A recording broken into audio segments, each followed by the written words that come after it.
Армысыздар баршаға. Мен Науаи облысы Шыдық ауданына қарасты Шалқар ауылының тумасымын. 12-ші санды мектептің 8-ші сынып оқушысы Қалдыбаева Сандуғаш Нұрболқызы боламын.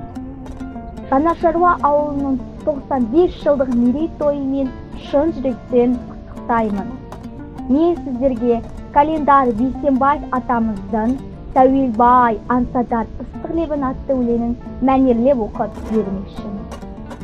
Қасиетті Әмудария, Сырдария арасында, ұлан пайтақ, қызыл құм даласында, ауылым қазыналы қойнауы төскелім-ау, іздегенмен мұндай жерді табасында.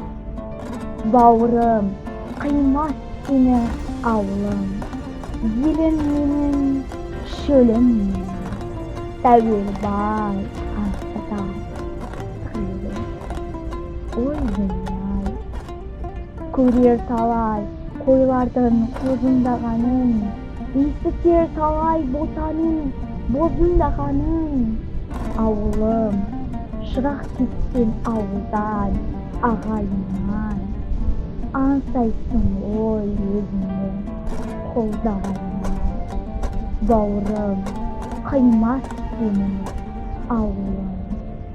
Онда бәлкім кетерсің әкім болып, қуанарсың бәйгеден атың келіп. Бауырым, мықты шаһар туған жер емес деді. Қалған шақта қастыққа шаққан елі. Бауырым, қимас сенің